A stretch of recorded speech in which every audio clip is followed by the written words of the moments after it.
जो श्रेणियां आरोहण करके कर्मों को नष्ट करता है वही पुरुष मोक्ष जाता है। सब पुरुष मोक्ष नहीं जाते। यदि ऐसा होता तो संसार में पुरुष अभी तक खत्म हो जाते। लोग कह रहे कन्याएं कम है तो हो सकता उस समय कन्हैया कम हो जाते, परंतु ऐसा हुआ नहीं है।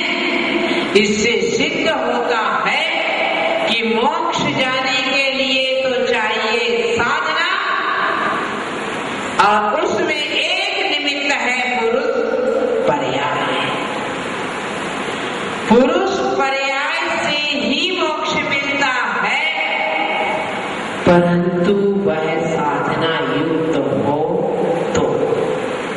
यहाँ भी आचार्य भगवान नारी की स्तुति करती है।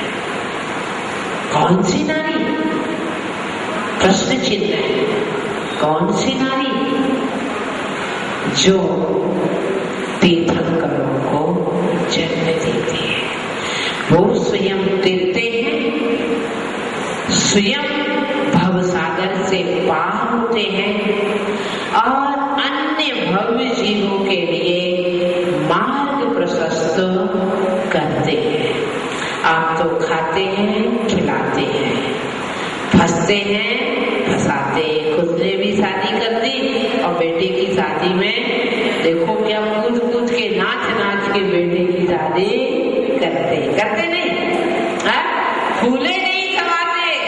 अरे कुछ पैसा कम हो गया तो कर्जा लेके शादी करेंगे, पर कहते शादी तो एक ही बार होती है, धूमधाम से होना चाहिए। शादी हम कहते हैं बर्बादी, है ना? शादी करते हो क्या? विवाह। शादी को क्या बोलते हैं? विवाह। थोड़े दिन तो वाह फिर हो जाता है। आप सब लोग मेरे से अपोजिट पार्टी के हैं नीचे, और हम तो उस पार्टी के। तो आचार्य उस नारी की स्तुति कर रहे हैं, उसी श्रेष्ठ महिमावान मान रहे हैं कि जिसने तीर्थंकर को जन्म दिया। स्त्री जब जन्म लेती है नारी, तो वह सम्यक दर्शन के साथ जन्म नहीं लेती। पुरुष सम्यक दर्शन के साथ जन्म ले सकता है। जो पुरुष जन्म लेता है वो सम्यक के साथ जन्म लेता है, ऐसी बात नहीं है। परंतु पुरुष में संभावना है कि वह सम्यक के साथ जन्म ले सकता, परंतु स्त्री में संभावना नहीं है। परंतु इसका अर्थ ये नहीं है कि वो हमेशा सम्यक दर्शन को प्राप्त नहीं कर सकती। जन्म लेने के बाद सम्यक को प्राप्त कर सकती है। तीर्थंकर की माँ वह भी जन्म के समय सम्यक के साथ जन्म नहीं लेती है, परंतु जन्म लेने के बाद सम्यक को प्राप्त कर लेती है। तो सम्यक के साथ स्त्री का जन्म नहीं होता, इसलिए स्त्री स्नेह मात्र से स्त्री निंदनीय नहीं है। और पुरुष के साथ, पुरुष का सम्यक के साथ जन्म हो सकता है, इतने मात्र से पुरुष महिला मंडित नहीं है। परंतु जो सम्यक के साथ जन्म लेकर यदि साधना करते हैं, सम्यक की विराधना नहीं होने देते हैं, तो उनका सम्यक के साथ जन्म लेना सार्थक है। क्योंकि सम्यक की यदि हमने, आप भगवान की पूजा अच्छा करते हैं, पर सम्यक की भी पूजा अच्छा की जाती है। माता जी कैसे?